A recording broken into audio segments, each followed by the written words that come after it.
Hey, everybody. Today for you, podcast number 83. Today's podcast is titled, What You Thought to Be True is Actually a Lie.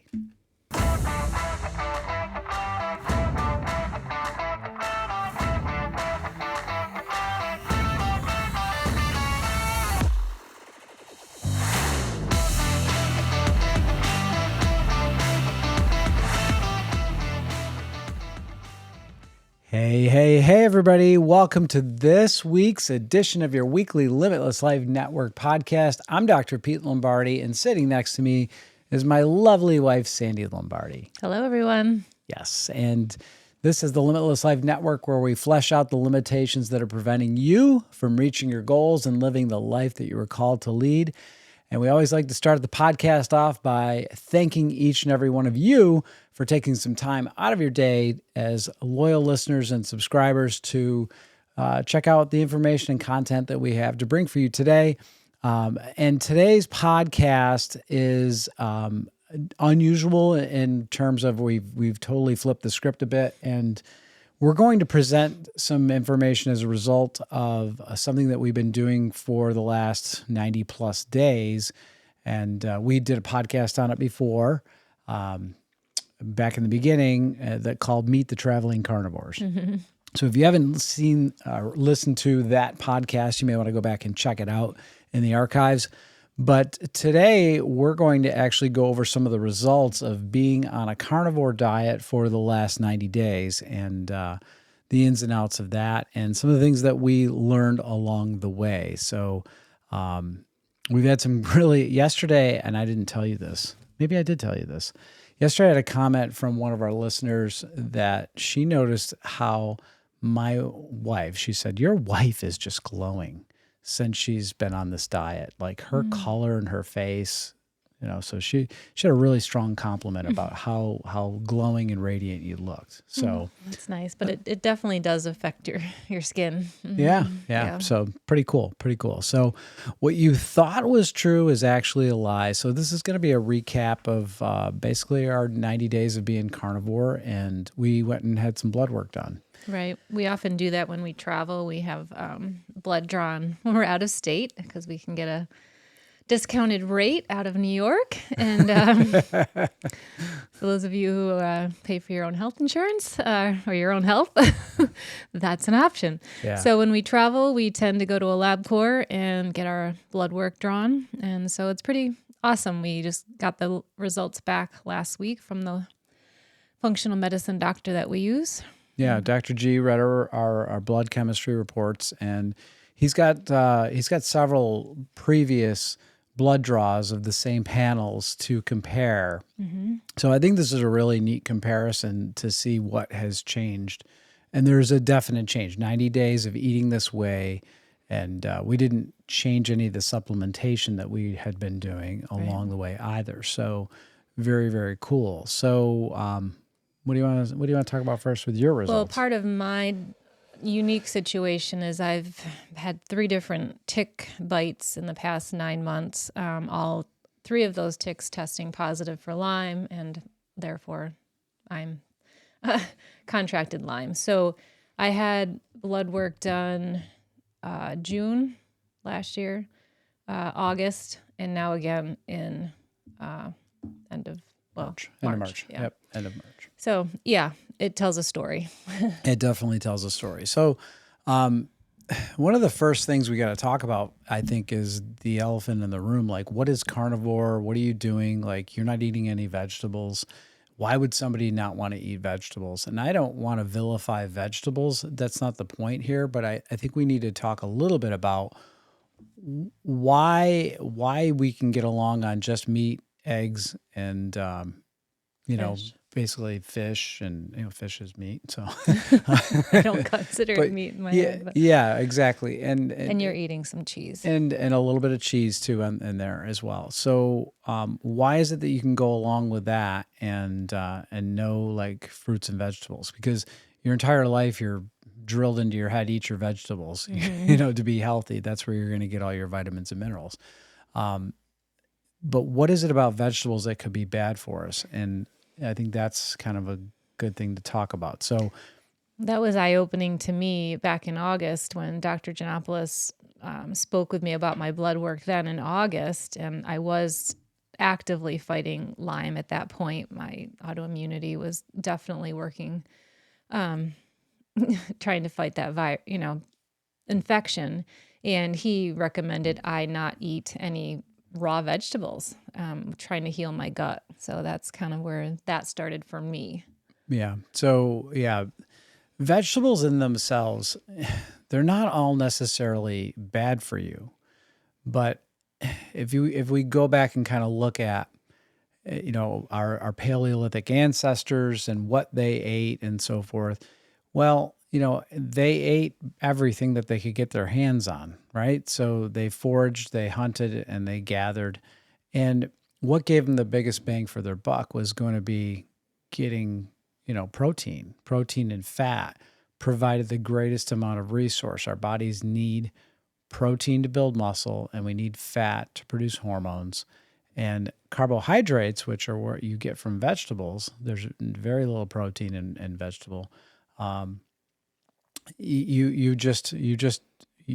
going to produce what? It's going to produce carbohydrate, which is sugar, right? So eating berries and so forth, that's an energy source, but it's not building the body up. So it's not very sustaining. It's short-lived, right? So what do animals have for a defense mechanism? They have the ability to see us, hear us, and run like crazy to get away from us as we try to hunt them down. What do plants have for a defensive mechanism? They are stuck. They're rooted in the ground. They can't go anywhere. So the only thing that they do have for a defense mechanism is to be able to irritate us so that we won't eat them, right? So it's trying to teach us the lesson of not to eat them. Now, the plants that we eat today are nothing like they were thousands of years ago. They have been engineered and changed. They have been, bred to be more colorful, more tasty, and more palatable versus eating some of the bitter things that I'm sure that our ancestors ate. And if you look at just a wild berry versus a, farmed berry, there's a big difference in size and taste and texture. Everything's a little bit different about that. But the point is that chemicals have things that you can't see and necessarily taste that are irritating to your gut. And so therein lies the challenge. Is it good for you or is it not good for you? And the carnivore diet says, hey, let's take these away and see what happens. And so is our vegetables the enemy? Quite possibly they could be for you. And the only way to really know is to really give it a 90-day trial like we did to see what would happen. So that brings us to point number 2. So if you want more information about that, I know Dr. Paul Saladino goes into great detail about the history of this in his book, Carnivore Code. So that's a good resource to check out. So that brings us to point 2, which is what? Autoimmunity has reached epidemic levels. Okay, so we just before the podcast and our pre-podcast brainstorming session, she just typed in like autoimmunity to read about autoimmunity, and that was the title she got. Right. It's reached epidemic levels. Okay, so what does that mean? It means that a lot of people are suffering with an autoimmune disease. What is autoimmunity? It means that your own immune system is now attacking your own body. And why would it do that? That doesn't make a lot of sense for survival, does it? No. No, not at all. So something went wrong along the way. And where does immunity really begin? It begins in what we ingest. So we're like a hollow tube. Everything goes through us, right? In one end and out the other. And along the way, that is the interface between our external world and our internal world. So our digestive system is really where the immune system starts, so to speak. So, so we're taking in things and our body is trying to deal with them. And really, from what I've read and what I understand about autoimmunity and how it occurs in the gut, it really starts with what's called leaky gut, where the ability of larger proteins or proteins that cross the gut barrier into our blood get analyzed by our immune cells. And our immune cells are always looking at everything that's going through our bloodstream and trying to say, is this you or is this something foreign? And when something foreign comes in, you mount an immune response to that. So what happens is that certain proteins that are not meant to be in our bloodstream get across the barrier because of leaky gut. And what happens is that those proteins that get in there have a very similar polypeptide sequence to our own tissues of our body. And our immune system gets a bit confused, and we have something taking place called molecular mimicry. And you can look that up and read about it and watch some videos on it. But it's where we start to tag and identify these foreign proteins along the same lines as certain tissues of our body. And so, for instance, like the thyroid, very commonly people have autoimmunity against their thyroid, which we test for in our blood tests. And what we see is that the immune system is attacking the thyroid gland. So why would your immune system attack your thyroid gland? Well, if it's confusing it with a foreign protein that got into your bloodstream and started an attack, now it's attacking you and this foreign protein as well, because it's confusing the similarity in this molecular mimicry scenario. So it's not like very easy to decipher, like what food is it that's causing this. So therefore, when we can eliminate all these plants, maybe among some of those, one or two could be a causative factor. We don't know.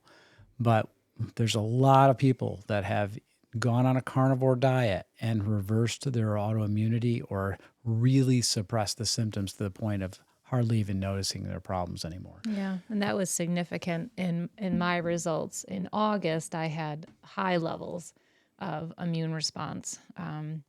This one, none. Right? My autoimmune. Yeah. I'm just gonna move your microphone. And our T3 to T4, the thyroid conversion was excellent as well. Yeah. Where in August it was not. Right.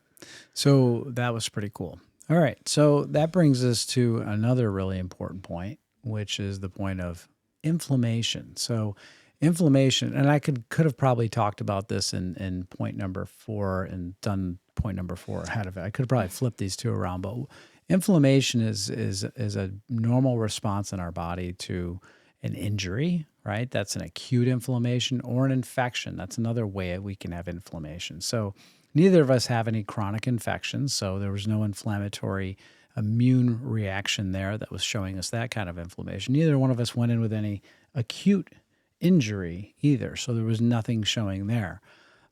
But chronic inflammation is something that is extremely important, and our immune system that is really in this inflamed state. Okay, so what is inflammatory in the body? Well, excessive amounts of blood sugar. What else can be inflammatory? Excessive amounts of iron. Okay. So those two things can lead to high inflammation levels. Well, inflammation plays a very important role in heart disease. So one of the things that we have tested in our blood work is called C-reactive protein. And when people have high levels of C-reactive protein, it increases your risk for cardiovascular disease. And with our blood chemistry results right now, after eating all this meat, what did we see? Our C-reactive protein was about as low as it could possibly be. So another inflammatory thing that is associated with things like gout and inflammation is uric acid. Right. And my uric acid levels over the last 3 results have done nothing but drop. Which you're typically warned uric acid to not eat red meat, right? Yeah, seafood, red meat, shellfish, right? So consume no alcohol during that time. So alcohol is another, causative factor of high uric acid levels. But the point is that eating red meat doesn't necessarily mean that your uric acid levels are going up, because mine went down to about as low as they could possibly go. So that was pretty cool to see. Homocysteine, another marker of inflammation, and also kind of a sign of possible heart disease there. Both of those levels very, very low for both of us. So overall, inflammation, for somebody that's dealing with Lyme disease, and both of us are consuming basically just meat and eggs and some cheese, we are by far, showing no inflammation based on our blood chemistry. Right. And my inflammation was high in August. Okay. Very good. And so then that brings us to this next point. What's that? It's not a cholesterol story. It's a sugar story. And this... Why are we talking about that? You were a little concerned for a moment. Well, yeah. So, everybody's like, well, my goodness, you're going to eat all this meat. Your cholesterol is going to go through the roof. And the answer is yes. My cholesterol is very high. Sandy's cholesterol was perfect. So why is it that one of us has really high cholesterol, the other one has normal cholesterol levels? Well, what is cholesterol? And cholesterol, I mean, that's a good thing to understand. What is it? It's a sterol. That's really what it's named, is a sterol, which is like, it's an alcohol? Yeah, an alcohol, but it's a precursor to like steroid hormones or sex hormones. So without, cholesterol is something, it's a molecule in your body that is absolutely necessary and critical for our survival. So why would something that's necessary and critical for our survival be bad for us? I don't know, but everyone thinks it's really bad to have high cholesterol. And I think that's because we don't understand the full story. Right. I know I didn't. And so I think this is probably the most important part of the podcast here, is to really try to get this explained clearly here. So cholesterol is carried throughout the body through these little buses called HDLs, LDLs, and VLDLs, very low density lipoproteins. And those carriers, like you've heard of them as like good cholesterol, bad cholesterol, right? HDLs are good and LDLs are bad. And they carry also triglycerides. So there's a whole bunch of players in this thing. Okay, so it's a more complex story besides just high cholesterol bad and HDLs are good and low LDLs are bad. It's really just so it's dumbed down too much that you actually lose the whole purpose of all this. So it really becomes not a cholesterol story, but actually a blood sugar story. So let's start back with that. In our body, if we were to empty all the blood out of our body, it would fill a bucket with so many liters of blood. And in that, at any given time, we want to keep that at 1 teaspoon of sugar in the blood at any time. That's the concentration of sugar. That's about the amount that we should all have in our bloodstream. And so our body works really hard to innately regulate that because too much of it is very dangerous and too little is very dangerous. So it's trying to do it has different mechanisms to make that happen. Okay. So we produce a hormone called insulin, and insulin causes our cells to take glucose out, or sugar out of our blood, and bring it into the cells, into our muscles, into our tissues to use for energy. Okay? So the more muscle you have on your body, the more ability you have to utilize sugar out of your bloodstream. So that's kind of an important point too. But as time goes on in our lifetime, our cells become less and less responsive to that hormone called insulin. And if we've had to use insulin a lot earlier in our life, so if we've consumed a lot of sugar and there's been a lot of glucose in our blood without a lot of utilization of it, so in other words, just eating and not being active. So imagine that for years of just eating and not being active, eating a regular diet that most people eat on a regular basis and not being active. Now your cells have to do something with all this excess sugar. So it has coping mechanisms. So the liver sends out a glyceride or a glyceride molecule to gather up 3 glucose, and it gathers them up and it stores them in your liver. Okay. And so then your liver can only store so much. And then after a while, it starts to store it in your body as fat. So you start to gain body fat, and you can see that happening everywhere, right? So that tells a story. It's been happening a long time if you're seeing that people are getting larger and larger and they're not putting on muscle. So that's kind of the adaptive pattern, as we start to see triglycerides go up, That means there's insulin resistance, meaning that the cells are no longer as responsive to insulin. So when we look at our blood chemistry results, what happened with our triglycerides? They're very low. They were perfect. They were perfect. They were spot on, low, in a very, very healthy range, ideal for the human physiology. So, and what we saw with our high density lipoproteins, which is the good cholesterol, what do we see? They were perfect. Our HDLs, perfect. Okay, so LDL for me, super high. Cholesterol, super high. So what in the world? Why was hers different? Why was mine this way? Well, I'm built different than her. I'm genetically different than her. But also, I've done a lot of fasting.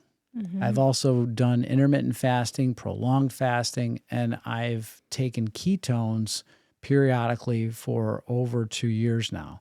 Ketones are basically have been training my cells to become fat adaptive, meaning that they can burn fat for fuel.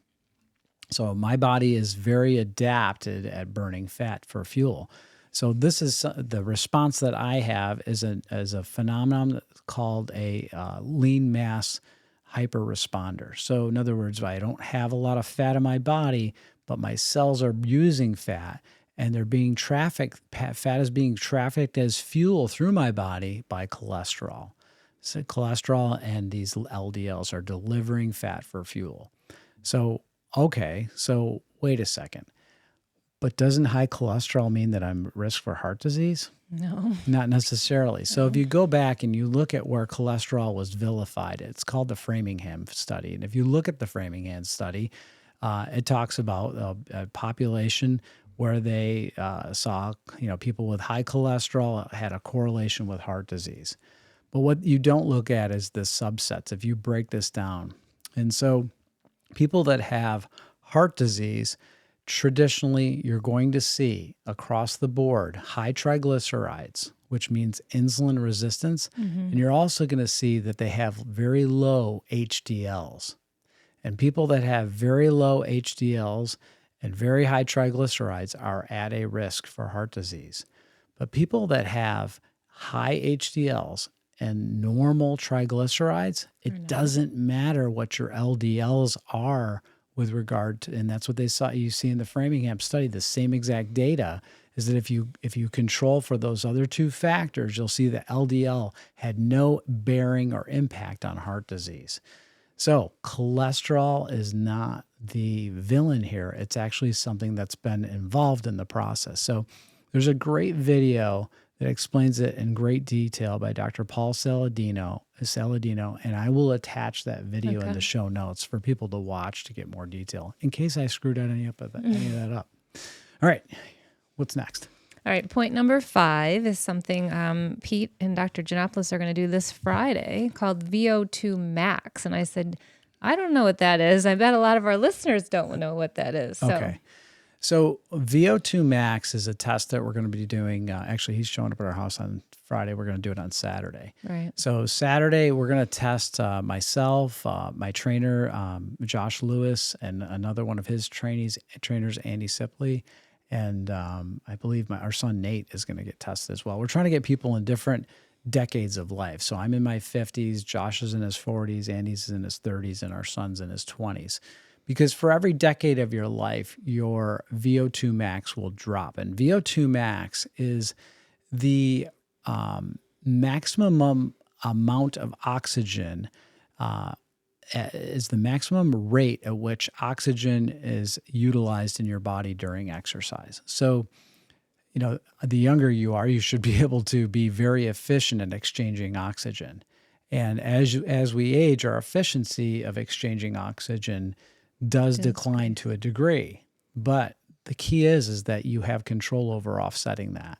And the way you train, the way you exercise, and the way you eat, your overall metabolic health has a huge impact on this. Why is VO2 max very important? The most important thing is it's based on longevity. So the better your VO2 max, the more likely you are to live longer. A deficiency in VO2 max, so a declining VO2 max, it increases your risk of death. So it is one of the top predictors of longevity. So this is why we're going to be testing it. So I'm very excited to deliver some of these results, and I know that we're going to actually record some of the testing. We're going to do some interviewing through the process of the testing, and Dr. G will explain it in more detail. And I know Josh, my trainer, he's going to explain some of it too. It's going to be really great content. But this is something that we are thinking of possibly bringing to our area to have done on a basis of people interested in getting that checked out. That's awesome. I'm excited to see the results. Yeah, I am too. I want to perform well. I am very competitive. Just gonna say no competition here. Yeah, amongst father or son. Yeah, well, I looked at the charts for my age range, and I know what I'm shooting for as far as a number, because there's different ranges, and Dr. Giannopoulos is in my age range, and I definitely want to be able to beat him. But he scored really well. I got to give him some credit. So he did really, really well. So, and the best way that we have the ability to impact this is actually zone 2 training. So zone 2 training is finding that heart rate range when you exercise for 45 minutes a day. If you can do that consistently 3 or 4 times a week, you have the ability to improve your VO2 max. I would imagine there's no short-term crunch way to improve your results. This is a long-term that you've had this is something like I can't work out in the next couple of days to get give an advantage for Saturday. I mean, I'm going to do my typical things that I normally do, but I'm not going to go and do a whole bunch of stuff to try to fix my VO2 max in a day. It's a long-term process. Yeah, this is years in the making. So, yeah. Cool. So, anyway, so I know this was a different podcast. I hope I didn't bore you to death. But I hope it was also interesting content. I know we promised you that we'd give you the results of the carnivore lifestyle, and I am going to continue it because I've had great energy, and that's how we're going to take it going forward. So anything else you want to lead with or finish with? Nope. Okay. Well, that's all we have for this week's edition of your weekly Limitless Life Network podcast. I'm Dr. Pete Lombardi, and this is Sandy here sitting next to me, and we hope that you're back here next week to check out what we have for you. So stay tuned, and we'll see you next week. Be well. I'm still here. And